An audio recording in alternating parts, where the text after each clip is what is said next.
wakati Ukraine ikipeleka majeshi zaidi na silaha nyingi kuulinda mji wa Pokrovsk, mji ulio karibu kuanguka katika mikono ya Urusi. Mwishoni mwa wiki, vikosi vya Urusi viliteka vijiji viwili katika eneo la Zaporizhia, jambo lililofanya miji miwili muhimu ya kimkakati nchini Ukraine kuwa hatari kuzungukwa na Urusi. Inaweza kuonekana kama ushindi mdogo kwa Urusi, lakini kutekwa kwa vijiji hivyo kunaacha miji ya Porokiv na Holiopol kuwa wazi, miji ambayo ndiyo nguzo ya ulinzi wa Ukraine kusini mashariki mwa taifa hilo. Kupoteza miji hiyo kungeipa Urusi njia ya moja kwa moja kuelekea katika mji wa Zaporizhia na mlango wa kuingia katika mji wa Dnipro.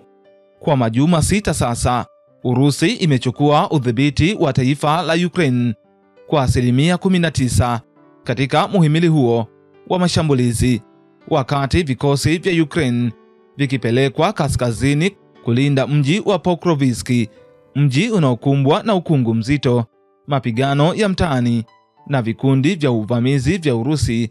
Eneo la kusini limebaki na ulinzi hafifu.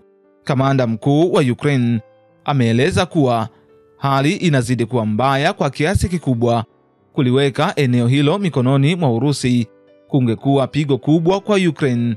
Hata hivyo, wachambuzi wa kijeshi wa Ukraine wanatoa tahadhari, huku mabloga wa kijeshi nao wanaonya kuwa Ukraine inakaribia kile wanachokiita janga la kimkakati, ambapo iwapo hakuna mabadiliko, mizinga mizito ya Urusi inaweza kuingia Zaporizhia au katika mji wa Dnipro. Inaonekana kama kukiri kimya kimya kuwa ulinzi wa Ukraine umeparanganyika. Wakati huo huo, Urusi inaendelea kushambulia pale ambapo Ukraine imeelemewa. Kwa sasa Urusi inadhibiti takriban 70% ya mji wa Zaporizhia. Baada ya wiki kadhaa za kupunguza uzito wa hasara, Ukraine imethibitisha kujiondoa katika maeneo ya karibu na vijiji vitano, ikilaumu mashambulizi ya Urusi, hali mbaya ya hewa na upungufu wa askari. Wiki iliyopita, rais wa Ukraine alitembelea eneo hilo akisema kuwa hali karibu na mji wa Orekov ni mbaya zaidi. Wizara ya ulinzi ya Urusi imesema vikosi vyake vinaendelea kusonga mbele na kuingia ndani zaidi ya ulinzi wa Ukraine na vimeteua maeneo muhimu ya nishati, mahala ya kutengeneza drone, washa za makombora na maeneo 141 yanayotumiwa na wanajeshi wa Ukraine na mamluki wa kigeni. Wiki iliyopita, Ukraine ilidai kuwa imefanya shambulio katika kiwanda cha kusafisha mafuta cha Kubyshev Samara nchini Urusi, moja ya kiwanda kikuu cha uzalishaji wa mafuta maalum kwa injini za ndege za kijeshi za Urusi. Shambulio hilo lilisababisha milipuko na moto. Ukraine pia ilithibitisha kuwa ilishambulia kiwanda kingine cha mafuta katika mji wa Ryazan nchini Urusi. Siku hiyo hiyo, makombora ya Urusi yaliua watu 3 na kujeruhi wengine 11 katika mkoa wa Kharkiv, miongoni mwao wakiwa ni wasichana wenye umri wa miaka 12 hadi 17.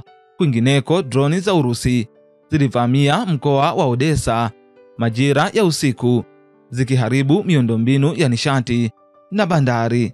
Kwa sasa ni vitu viwili pekee vinaendelea. Mosi, Ukraine inapambana kuihami Pokrovsk kutoka kwenye mikono hatari ya majeshi ya Urusi, na pili, Urusi inaunyemelea taratibu mji wa Zaporizhia, huku ikiongeza mashambulizi katika maeneo mengine kupitia makombora, mashambulizi ya angani na mashambulizi ya kulipiza. Katika kuhakikisha mji wa Zaporizhia unabaki kuwa mikononi mwa jeshi la Ukraine, Ukraine pia imezindua kombora jipya la Flamingo, silaha mpya iliyotengenezwa nchini humo, iliyopatikana kupitia michango ya wananchi na ambayo tayari inashambulia ndani ya Urusi. Hata hivyo, utengenezaji wa kombora hilo unachunguzwa kwa tuhuma za ufisadi hata baada ya aliyekuwa waziri wa mambo ya nje wa Marekani Mike Pompeo kujiunga kwenye bodi ya ushauri. Endelea kuifuatilia BMTV Tanzania.